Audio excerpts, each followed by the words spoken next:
Visa ends, and at the same time the visa ends, and my wife and I find out we're pregnant with my first child. Perfect timing. Going back to the UK was never an option during all of this. I've got too many contracts and I'm having to turn stuff down, and you said, why are you turning stuff down? Hire someone. So that was the start. We're forecasting $1 million in revenue this year. And that's your tagline. We go together. Acadis Global.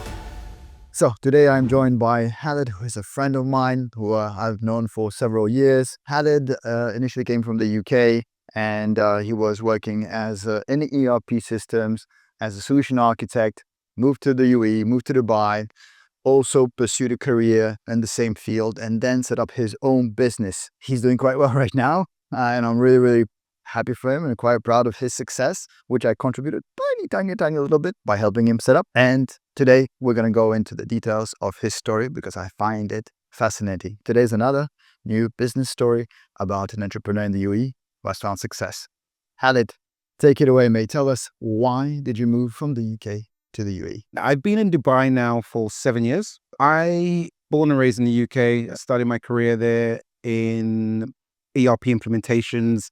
It was probably my 14th year doing ERP implementations. I started as a tester, software tester, and my first project was the Aston Martin ERP implementation project at their headquarters. And yeah, got to see James Bond as well as implement Dynamics AX as a tester, then as a systems analyst. So that was my first introduction to ERP in action, digital transformation in action on a hugely complex project. You're talking a business that manufactures cars from scratch. So every design is bespoke, Kanban, production lines, combination of lean and discrete manufacturing, everything. So very complex. That's the deep end I get thrown into.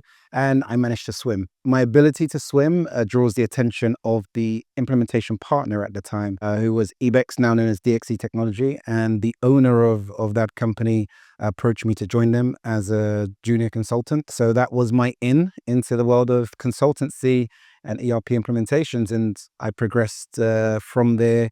I worked with KPMG. They happened to acquire a small company in Malta to expand their business to deliver implementations.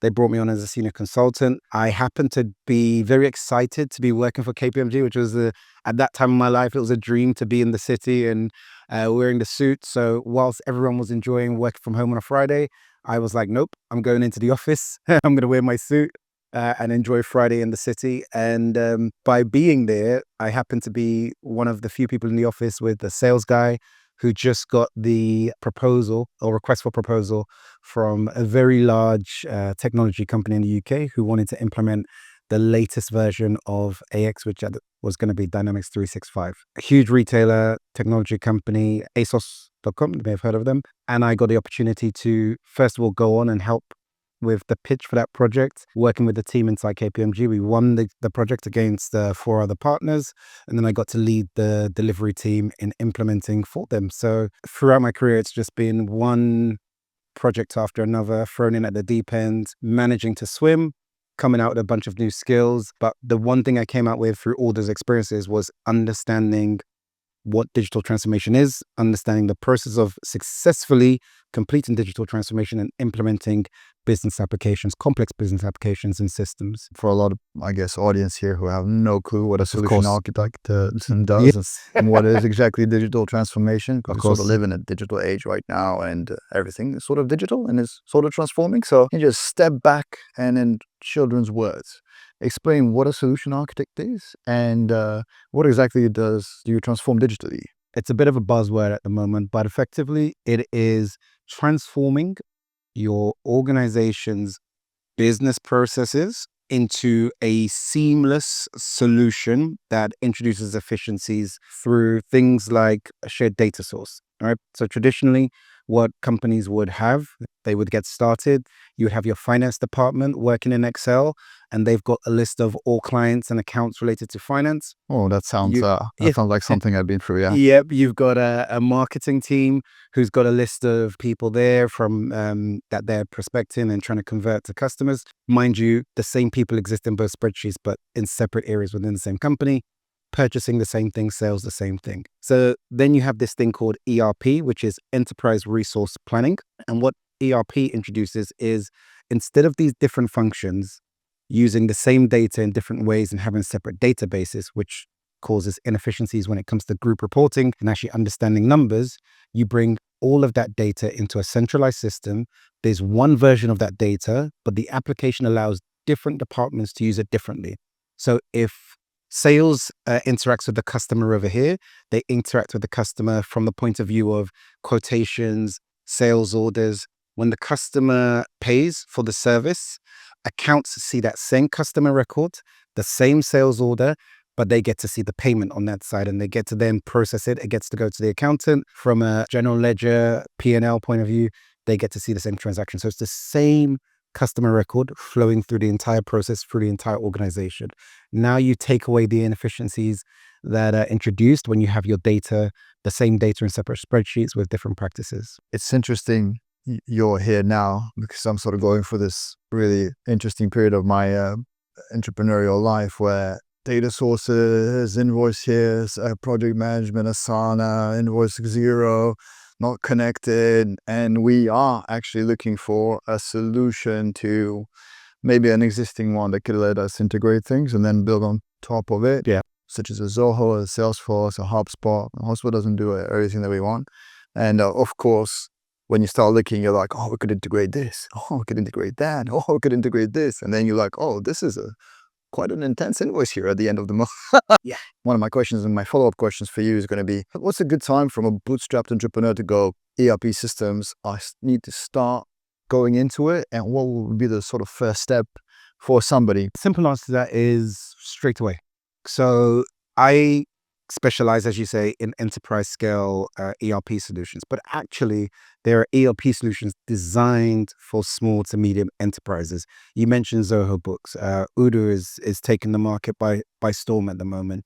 And the reason you start early, because the sooner you start working with a system of any sort, it starts to drive what your business processes need to look like for better efficiency, better running, right? What typically happens, and I'm in the same boat as you know firsthand, we get started, we bootstrap our companies, and we're wearing so many different hats. We're HR, we're accounts, we're sales, we're purchasing, we're everything. So you don't have the time to invest to set up a system, design all the processes up front, design it in a way that allows you to grow at the pace you want to grow. So what tends to happen is we start our companies up, we get operating, we get working. There's no real rhyme or reason as to how we do things. It's just almost firefighting, or, whoever shouts the loudest, that's what we deal with, right? And eventually something happens. So I'll tell you my trigger point, because I did the same thing. My trigger point was the UAE introduced corporation tax a couple of years back, and I realized, okay, I need to get my books in order. And I showed my books to multiple accountants, and they all said, WTF, help us understand what you've been doing for the last couple of years. And it's not that I'm not an accountant by trade. And again, I'm just doing what I can when I can. So I then had to introduce a system. So then you go to something like Zoho Books and you're like, okay, Zoho's asking for this information. What do I need to look like? Fortunately, I'm in this industry. So when I start up on Zoho, I'm thinking big picture and I'm trying to put processes in place. But most people will just go into Zoho, and my biggest problem I have right now is I need to see invoices. So I'm just going to put a bunch of invoices in. I'm not going to worry about the invoicing number, the voucher sequence. I'm not going to worry about having a voucher sequence that is specific for my region, because I'm not thinking about when I grow and I'm a multinational company and I need to see transactions across multiple regions. They don't take that approach. And what happens is, you have a good system, but then it becomes a mess within that system. And then you either need to change system or you need to reconfigure it. And all of these things we're talking about leads to what you said, a huge invoice when someone comes in to implement your system at the end. So that's why companies like mine exist, Khaled Global. That's why the role of a solution architect exists, because whatever application you choose, in my case, I specialize in Microsoft Dynamics 365 applications. I am an architect of that solution, in that I understand how the solution integrates with the best business processes to implement alongside to get the best out of the solution, and the best approach to take in implementing it within your business and getting users upskilled to a point where they can take ownership for their processes and use it the right way and get data in the right way so you get information out the right way. And that's what a solution architect does for you, a good one anyway. So somebody that is a business consultant can understand businesses and processes, somebody that understands data and how that moves, and somebody who can understand how software can integrate is pretty much the three things that you do all together. Take us back a little bit. You came here and you started working for an independent contractor, right? I was actually a permanent employee when I came. Right. That's it. You work for I worked company. for them, which is Also because you needed the visa here, I guess. You needed the visa to come in. I brought my wife over also on that visa, so I sponsored her. To be honest, it was a great way to come into Dubai and almost be eased into that transition because you have a job. They helped me find a place. Or actually, they put me up for 30 days in a hotel, and then I had time to find a place and a car and stuff like this. They provided a PRO to help with setting up a bank account, visa, everything. Great. And project was going great. Then COVID hit 2021 in the middle of the project. The project was put on hold. I decided to leave them thinking I want to continue working on a project. I don't want to sort of be sitting on my hands for months. They arranged, I left and I had some gardening leave. So I had about 3 months before my visa would expire. For those that don't know, in Dubai, especially if you come in as an employee of a company, they provide your visa. So they sponsor you for a visa and then you're able to sponsor your spouse and or kids. Mm-hmm.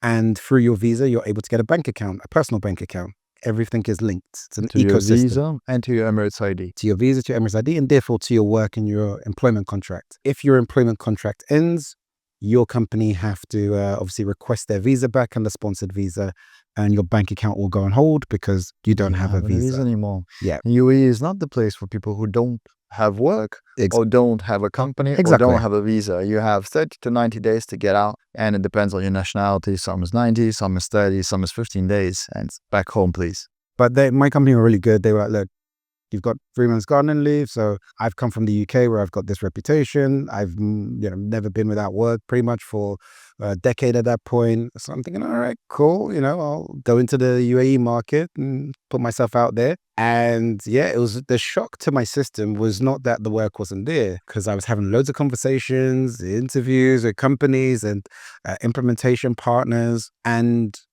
they would describe a role of a person who I would call a solution architect. I would give them my experience and they would say, oh, you're too experienced and you're too expensive for us. Yeah. So in terms of, just to give you some context, in terms of whatever salary I was looking for, they were like, oh, well, our maximum budget is a third of that. Jesus. Yeah.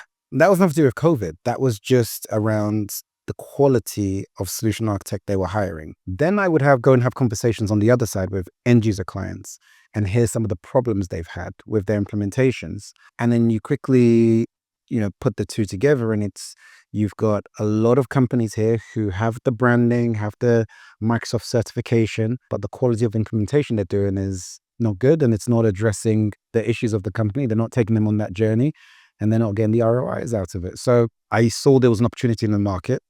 So that was the first light bulb for me, but I still needed to find work because I was coming to the end of the 3 months and I just couldn't find any serious people here to give me a job at the time or a visa.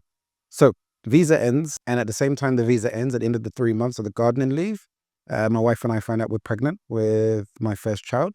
Perfect timing. Sorry. I mentioned they give you a visa with the company. Obviously, they give you a bank account, your EID, insurance, and also medical insurance for you and your spouse. Visa ends, medical insurance is gone. We find out we're pregnant, and we're now on a countdown of 30 days or something to find something else or leave.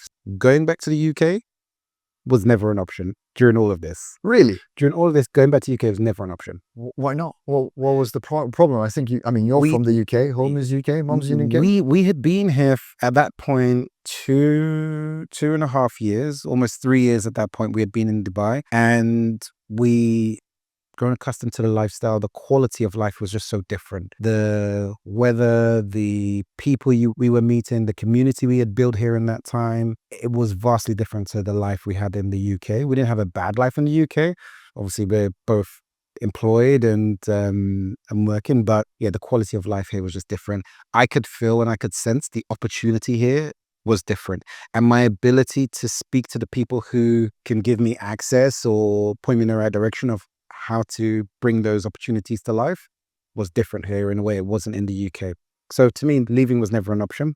So yeah, at that point, I contacted some recruiters in the UK and I said, hey, they were like, Khaled, where have you been? I'm like, I live in Dubai now. They're like, oh, right. We've been like looking for you for 3 years, basically, because there's been like jobs. So call me. Yeah, all right. So yeah, so I got in contact with them and they started sort of sending contracts my way. Because of COVID, I was able to work remotely, which was good. So I started working remotely initially just to get things started. I was using my former UK entity that I was using as a contractor, but then contracts kept coming.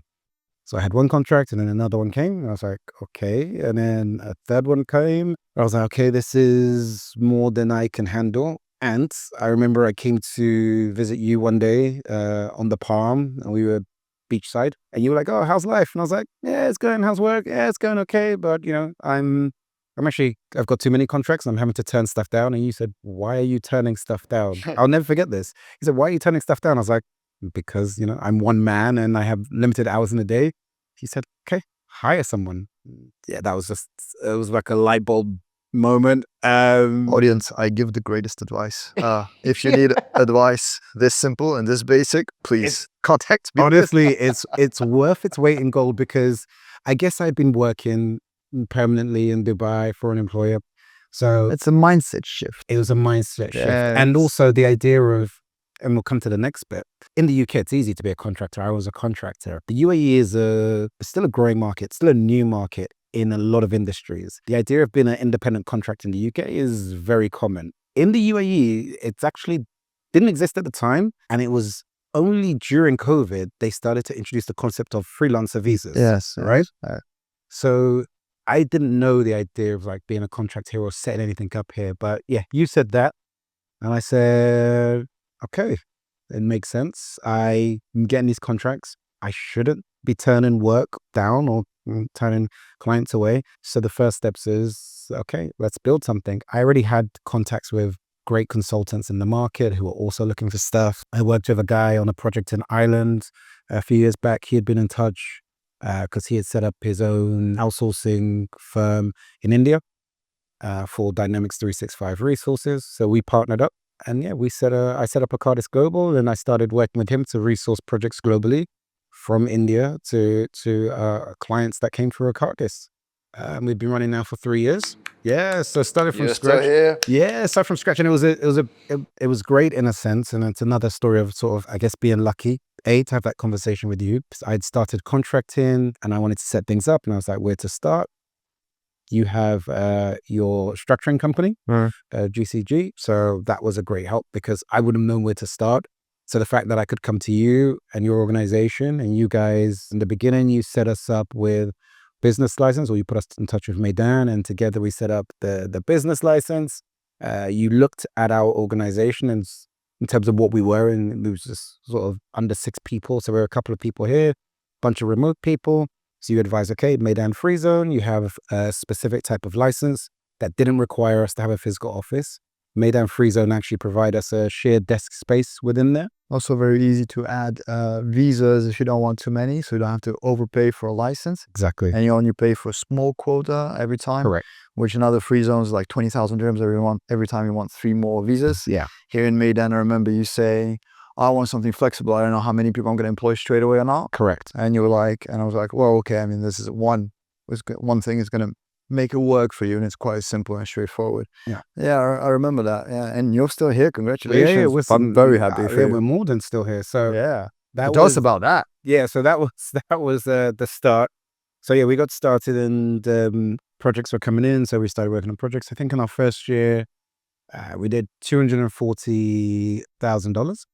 In the first year, $240,000 revenue. But a lot of that revenue was largely built on my own work in the market directly with clients. From year 1 to year 2, we went from $240,000 revenue to $600,000 revenue in the space of 1 year. And the change was we brought in a superstar consultant based in Dubai, and she was able to lead in the same way I was able to lead.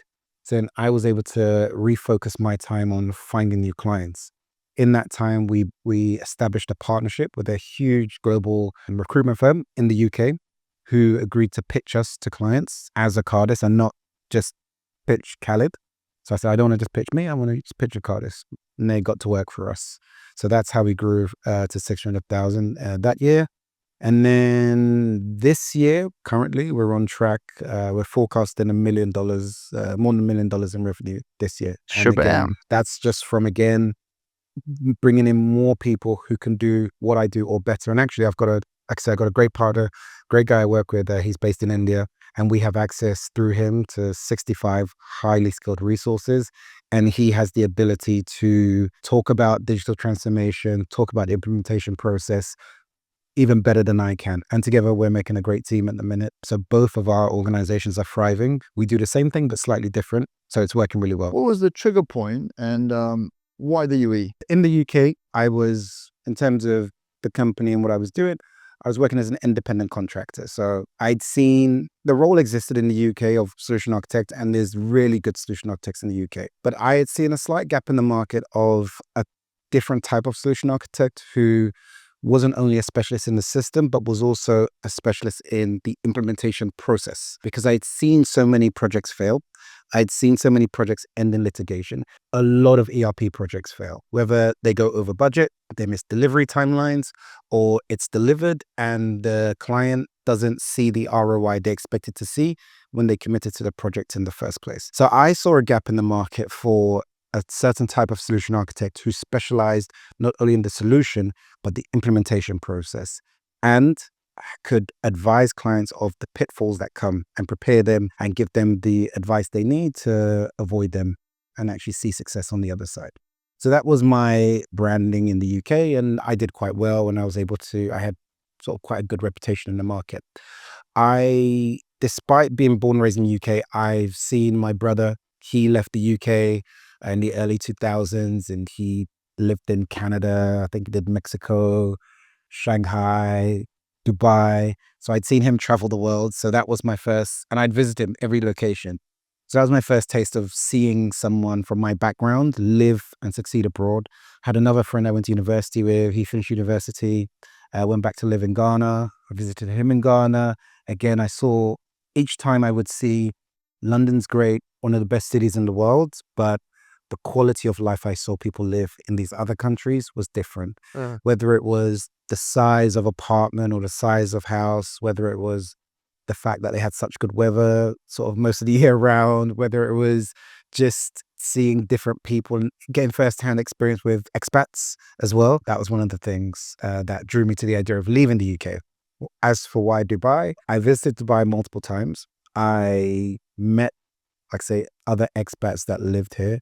I liked the idea that the population, I think it's the same today, but when I was visiting 10 years ago, it was like 80% expats. I liked the idea of that because it meant majority of people I'd meet here were also people who have left their homes, wanting to create new networks, wanting to build, wanting to make something of themselves. So I thought that would be a really motivating environment to be in. I visited here on holiday in 2018, around the February. I actually proposed to my wife here. And I said to her, I'd love to live here. I mean, mind you, I was at Nikki Beach at the time. So who wouldn't want to live here, right? So I wasn't saying anything like too profound, but it was like, I want to live here. And obviously great selling point to my now wife at the time. She was a Nikki Beach yeah, sure, let's do it. But I just said it. I hadn't actually taken any action. And again, as luck would have it, a few months later when we got back, I look in my LinkedIn inbox for the first time in like 3 months, and someone's in there saying, oh, there's an opportunity in Dubai, company seeing your profile, they want you to come out and help them with a transformation project. And the rest is history. I came here. It was a chemical solutions company. They were in the process of migrating from an on-premise solution, which means on-premise, for those who don't know, is in your office here. You have a cupboard in the corner which has all of your servers, all of your data is in-house. And that sounds very old school.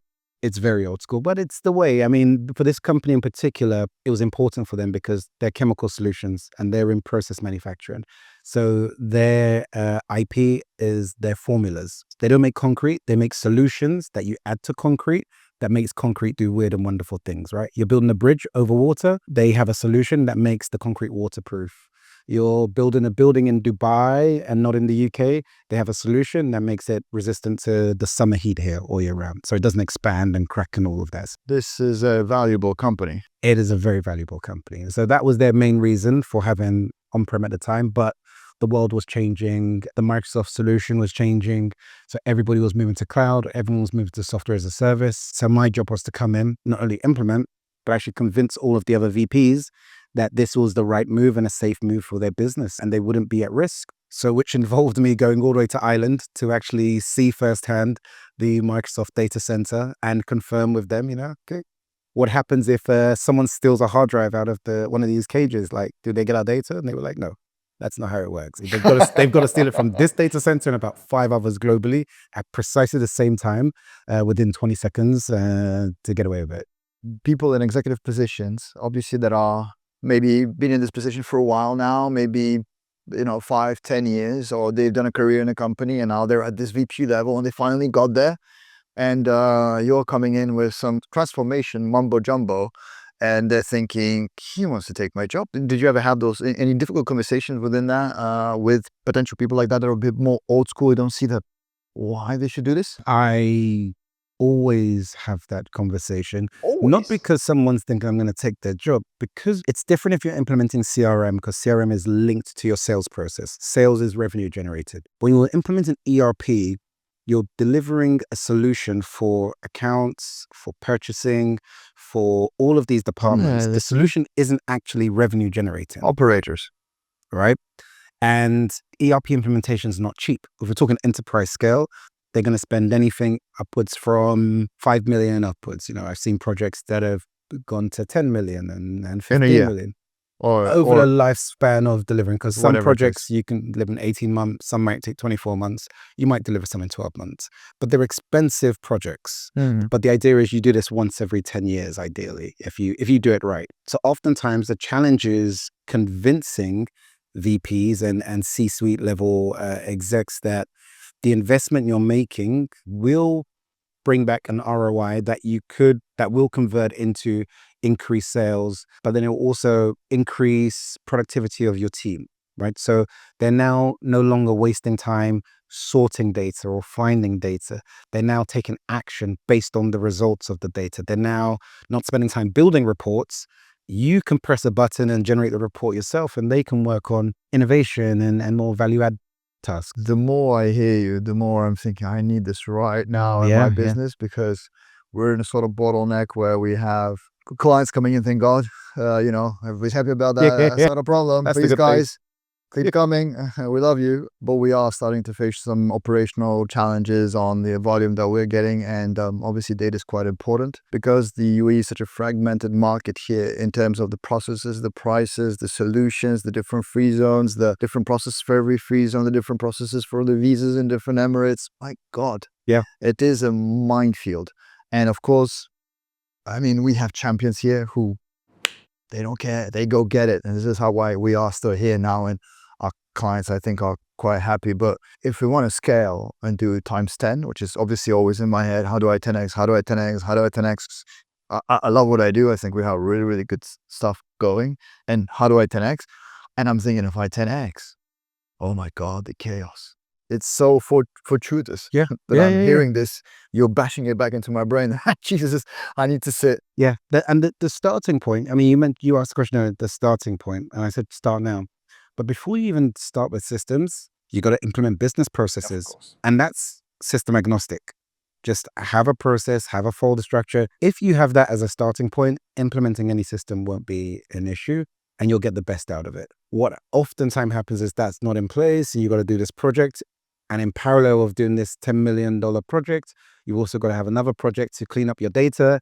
In parallel of that, you've got to have another project to redesign your business processes. It's such an important part. And the data part right now, I think the process is written down. The data being in the right place and having a unified database, even if it's just for your contracts, your services, your invoices. Obviously, we do accounting, tax, we do company formation, advisory, and so on and so forth. And we have quite a lot of sensitive data here inside the company. But I am exploring right now, how can I use AI to take decisions, do proposals faster, understand where the data is so I can pick it up and give it to a client quickly without going through the dry folders. For that, everything has to be systemized. There has to be a base. So you can't plug on top if you don't have this base.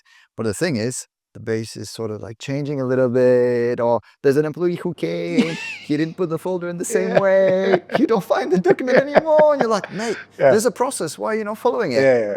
Oh, I didn't know. Which is normal, of course. Even if you train people, still there's going to be some mistakes.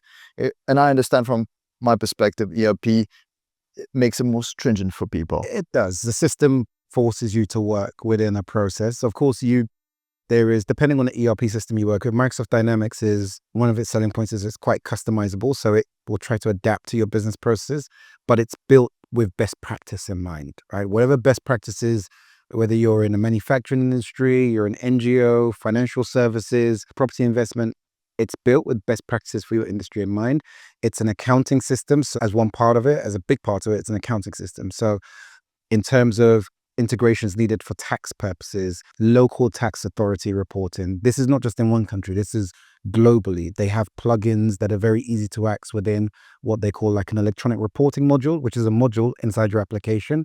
And say tomorrow Dubai changes the tax regulations and they say there's another type of submission we need, Microsoft work in the background. And now because everything's software as a service, Microsoft will work in the background, create that new format in Dynamics 365, and they just release it as a software update. And you can click and you can install it. This is what you need. Not when, they change things over here. Now all of us are scrambling saying, oh, okay, we got to redo our accounts. And this number that used to be here now needs to be here. And so, yeah. I've heard it so many times. I've had so many clients come over to us and say, well, you know what? Yeah, I think I do need to do VAT filing. Yes, Mr. Client. Oh, how much money have you made? I don't know. I think like $6 million. Yes, this was $5,950,000 ago. You should have done your VAT registration and started filing, mate. And people are oblivious sometimes. And then obviously you have to go back into the books. You got to start somewhere. And the issue with that is that if you don't have processes in place at the beginning, going back into historical processes and trying to understand takes way more time than doing it right from the beginning. But of course, everybody learns on their own mistakes. We're all business owners specifically who just, we go, we figure it out, we jump from the plane, and then we build the parachute as we go. And, it's better if there's an ERP system in the parachute. And this is the thing we see with a lot of clients, even enterprise clients. This is one thing that has surprised me because you're talking like huge brands, right? And you do go in sometimes, you think you generate hundreds of millions of dollars of revenue every year. And how do you not have processes? But being an entrepreneur myself, I know that the reality is when we get started, we're just about getting started, right? And how do we go from this point of having this idea to a point where it starts generating revenue? And we work on that critical path. ERP, unfortunately, is not on that critical path. Building business processes is not on that critical path. Like all money is critical part, And then when the money comes in and then the taxman says, I'm going to take some money, you're like, okay, I need I need a system to help me save some money. It's a little bit of that, right? Or a good accountant. It's everything involved. So this is like our philosophy and my philosophy that I've carried with me. And now it's a core part of our business and it's how we deliver for all our clients. When it comes to digital transformation, implementing anything technology-wise, even AI, there's 4 pillars that need to be considered. We use analogy of 4 pillars and a bridge. There's a bridge with 4 pillars underneath. And for your organization, whatever you're trying to implement, you want to go from where you are today, which is point A at the start of the bridge, and where you want to be tomorrow, which is an implemented solution and all of the ROI you dreamed of. That's point B. Underneath this bridge, you have 4 pillars. You have data, you have the system, you have your business processes, and you have your people. All 4 things need to be addressed during the course of that digital transformation in order for you to successfully get from point A to point B. Any transformation that isn't successful, if you don't have the ROIs you want at the end, it's because you've neglected one or more of those pillars. Simple as that. You can't see ROI just by implementing a fancy new system. You implement a fancy new system and you've got people using it the wrong way, putting data in, not saving things in the right folder. Okay, I've got this great information, I can't find it. You put in a good system, you have good data, but you don't have processes for using that system, and people are lost. And then people again, don't see the value in the system. So they're all equally as important, and they all have their different challenges. People, of course, probably the biggest challenge. Always is. Yeah, always is. But those are the things that we address. So my goal and my superpower, if you like, is when I meet a new client and they start to talk to me about their current pain points, whether they're starting a new project or they're in project recovery mode, I can quickly decipher through what they're telling me, which of the pillars we're talking about. Is it people? Is it data? Is it system? Is it process? And the quicker you get to that, the quicker you can provide them a solution. Everything can be fixed and resolved, but we have to address the right areas. If I talk to you and you're describing an issue that links to process, and I start to say, oh yeah, let's go and expand your system and implement this, expensive system, I'm telling you the wrong thing. And oftentimes what we get is, because obviously we're specializing in 365, people come to us and say, oh, I've got this issue with the system, and the system doesn't do this and the system doesn't do that. And it's like, well, the system was working as you described it. You don't have the data going in the right way to get the reports you need to see, or you don't have the data going in the right way to automate all these steps. How can the system automatically match a payment to an invoice if you've used different customer record for the payment to the one you've used for the invoice? Yeah, of course. And it's I have so many salespeople and sales managers and other sales guys that have been in the company and said, oh, your CRM's not good. It's not good. The CRM's not good. I can't get this report out. Mate, have you put in the information about the call? Did you do the call? Yeah, of course I did the call. Cool.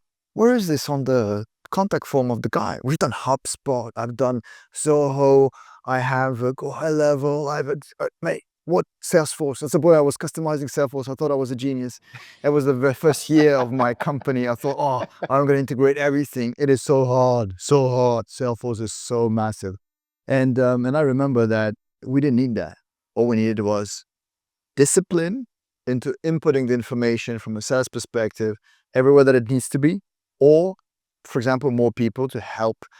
If somebody was super busy, well then, yeah, I understand. And you're driving business and you're running and making $100,000 per week or whatever it is, then maybe we can afford to have a resource that will do this, but somebody needed to do it. Yeah.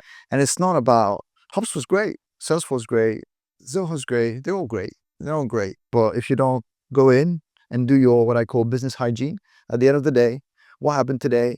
Boom, boom, yeah, call this guy, this one needs a proposal, this night. Your sales machine and CRM is never going to be perfect. Some people, when they pay $1,000 per month, they're like, CRM's going to do everything for me. Yeah, sure, mate. Yeah, if you put the numbers in. But if you don't, it's not magic. It's not magic. I'm going to jump on the AI bandwagon. Do you not think, or do you not believe that we are going into this AI thing where it's going to be its own thing, or it's going to have its own opinion at some point, or have its own consciousness? Do you think that's realistic? Like, well, of course, you have way more technical knowledge than I do because you work with softwares all the time. Do you think it's possible? I don't think it will ever get to a point where it's to the same level as a human being. So it won't have there's emotiveness, there's a reading of emotions, reading of moments, reading of certain cues which are specific to human beings. It will never get to that level, in my opinion. But don't you think like it's just neural synapses? There's a program in our brain that, is just firing extremely rapidly, and the computation we do at the level of computation that a human brain does, AI is not even a child in a womb compared to what happens in our brain. What if the computation gets to this level and we have this quantum computing that, suddenly can compute the universe in a second? I'll give you the example. The main robot, Sonny, there's a point where he's interacting with Will Smith's character and Will Smith winks. And he's like, what does this mean? He doesn't understand a wink. Do you know what I mean? And a wink can mean many different things, right? It can, depending on where you are, the different scenario, it can mean I'm lying to you or I'm lying to that person. It could mean or it could be I want a pint. Yeah, I want a drink. Do you know what I mean? Right? It could mean anything. So I don't think it will ever get to that level of consciousness and the level of humans. You're very strong about this, right? It's because you work inside the industry that you have this strong opinion, huh? Maybe, I don't know. I just think history has taught us that no matter how drastic the change, you still need people to move that change and to progress that change. And maybe before we needed 1,000 people for the Industrial Revolution, and maybe you only needed 500 for the technology, and maybe you just need 10 for the AI revolution. I don't know that. Yeah. But you Sounds always like it. will need people. There's a lot of average workers that exist in the workforce. Quite average. And they're not very good. They're not very bad. Maybe they haven't found themselves, whatever it is. Maybe they work in an operational role. The people who are average right now, these people, whatever their jobs are, if they're average in it, they're going to go. Correct.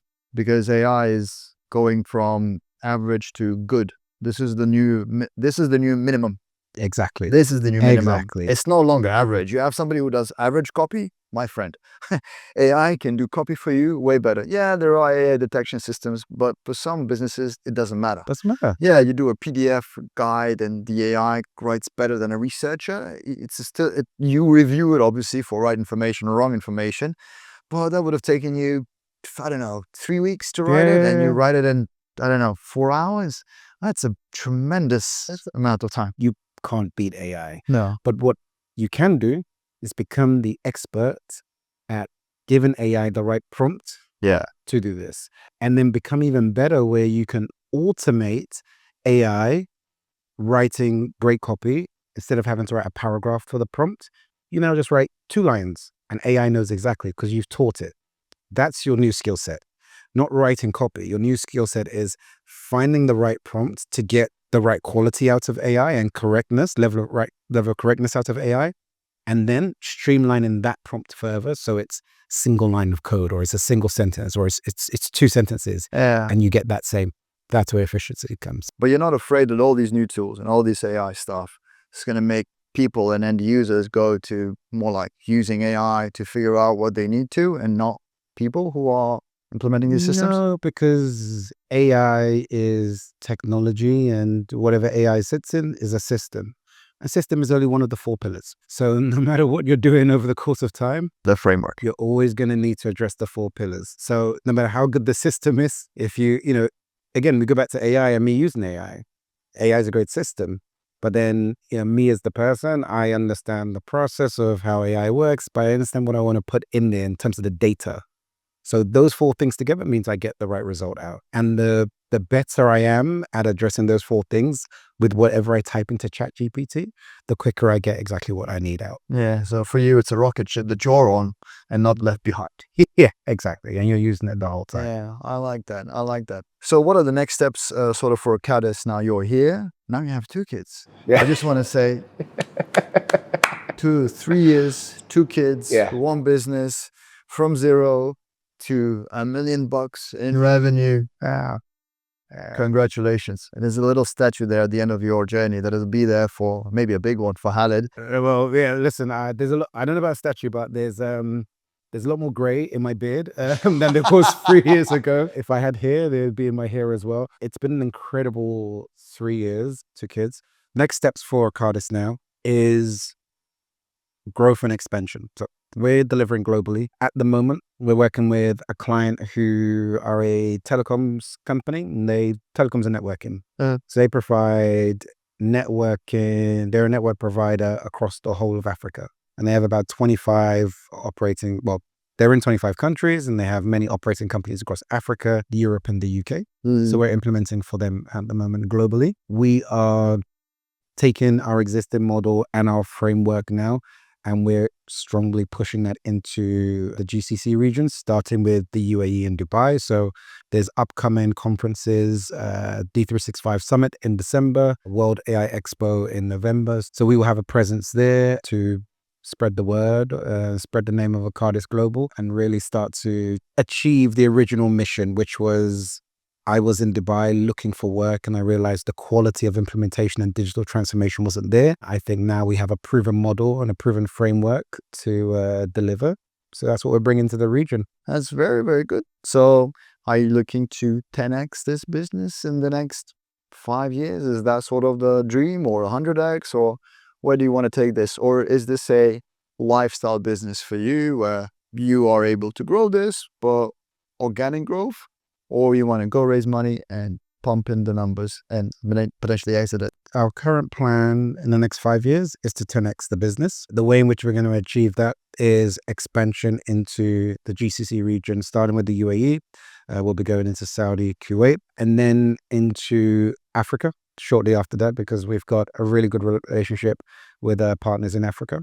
So we'll be going into Africa, as well as the existing pipeline we have that comes from the UK, Ireland, and Europe as well. Everything we've done is organic. We've grown organically. We've sort of a debt-free organization, bootstrap.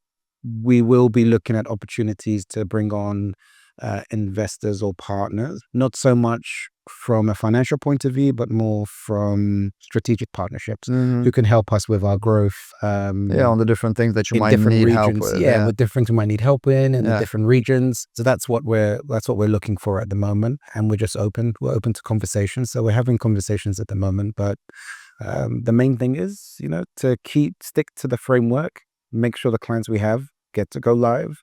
One thing we're finding actually, which is a real testament to the framework, is once we do go live and the company is live using Dynamics 365 and their platform, they tend to want to keep us on in a managed services capacity, because we've built that knowledge and we've integrated ourselves into their business, and they know that, okay, they can rely on us to help them and fight for them and help them optimize the solutions. Great business model. Specifically, if the clients want to keep you after, then you're doing something right. We do our best to integrate ourselves within that organization. We're not delivering something to them, we're delivering it with them. That transformation journey, we go together. And that's your tagline. We go together. A cat is global. There we go. I love it. Look at that. UAE as a base still? UAE is the base. It's currently the base. UAE will remain the base. This region offers so many benefits from the way we can structure ourselves, and I don't see a reason to move away from that. It's getting easier year by year to have an organization here. I remember when I started, we implement globally across the US, Ireland, the UK, and this 3 years ago, I think I was with ADCB Bank, great bank, but they wouldn't give me a multi-currency account. It was only AED, and I was like, but my clients don't pay me in AED. And they couldn't understand the concept of, I'm structured here, but my clients are global. And business banking in this region for small businesses is just not geared towards small business. They have multi-currency accounts. Of course they do. They're a bank. Thank God for WEO. Yeah, exactly. Thank God for WEO. WEO changed the game for me. Within 5 minutes and my Emirates ID, I was set up. I had an account for each currency. I could invoice. I could do everything from there. So yeah, now Revolut's coming in, and I think if they do, they will change the game, because WEO is sort of like here and Revolut is sort of like here in terms of how quick, how fast, UI, UX, even in terms of the amount of services that provides, even though WEO is catching up now. Yeah, WEO is they're pushing Wealth, I think, into the market, into WEO. It's already there. Yeah, it's already there. It's already there. And the only big thing that is missing in this market is credit for SMEs and small businesses. It's just non-existent. They don't want to finance you. They don't take risk. It is just like if you're doing trade finance, yeah, sure. If you're a big business, yeah, sure, we can support you. If you're I don't know how else to describe it, a mainstream, easy to understand business, yeah, sure. If I go in there saying I do digital transformation, they'll say, we can't help you. Yeah, exactly. Like, what do? You do IT? Okay. What software do you make? We don't make software. We sell ourselves. And say, oh no. Oh, so you're consulting? Oh yeah, but really, not really. No, I actually work with the client. When Zayden, my son, was born, we had to get a new car. So I previously had my old car. It was financed when I first got here, paid it off in full. So in the UK, if you have any kind of finance or loan and you pay off in full, your credit rating goes up, and that's a good thing. And pretty much that's green light for any car lender to give you another car on finance. So I'm thinking, look, the previous car's paid off. I'm going to go to a dealer. I go there. I say, oh, I like this car. Okay, car finance. I say, yeah, sure. So all right, here's my bank statements, for the company accounts, so you can see the revenue coming in. Mm-hmm. And they were like, how much do you receive in AED? I said, it comes in non-AED, but it's the same bank account. I can move it all to AED if you like. So you see an AED. But yeah, they refused car finance basically. Yeah, because you're not making money in dirhams. Even though I'd previously had another. Doesn't matter. Business owners in the UAE, banks don't take risks on you. Even though your employee who works for you can get after only 3 to 6 months, depending on if you're whitelisted with the bank or not as a company, can get a personal loan for himself between 5, depending on the bank, to 8 times his salary after 6 months, while you can't get anything, and you're the one who's providing and doing the business and the revenue and so on.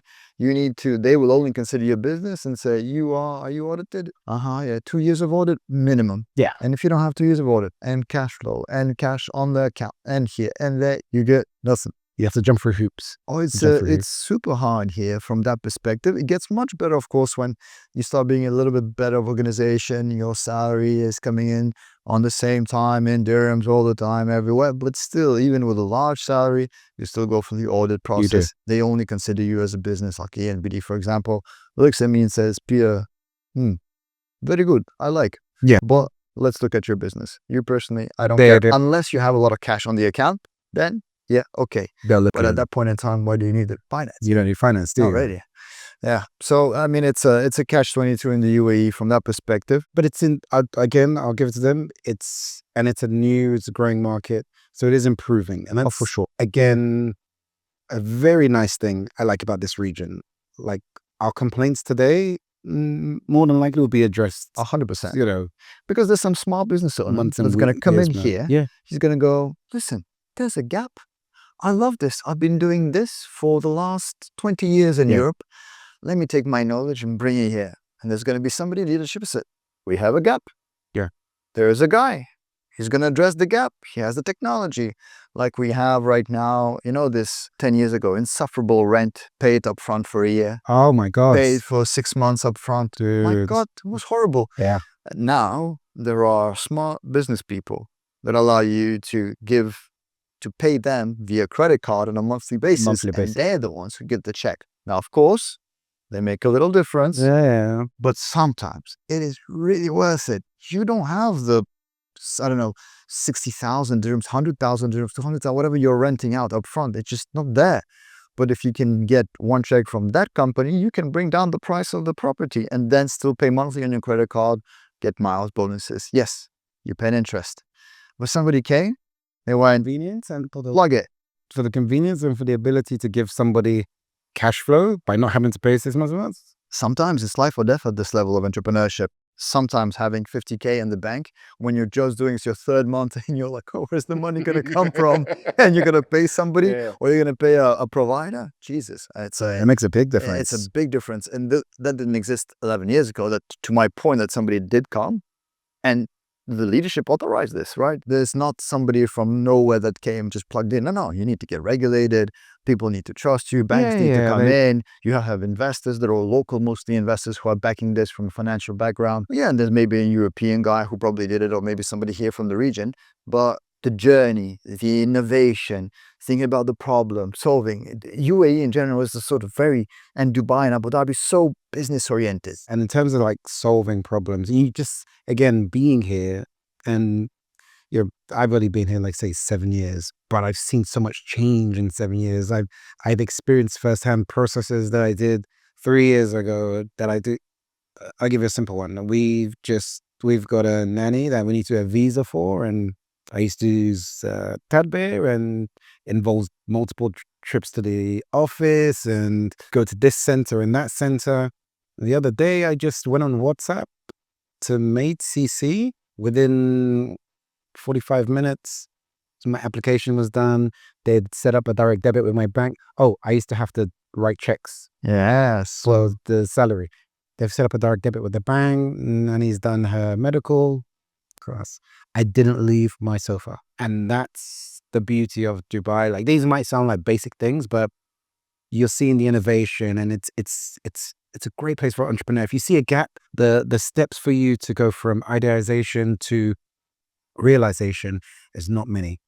And there's not many doors you won't be able to get through with 1 or 2 conversations. That's a great example about how UAE is solving problems, and they are making improvements year on year and different things that some governments in Europe, they don't even think that we need to think about this. It's so far away, completely. But then the beauty of Dubai in particular is 80% of the the population is expats.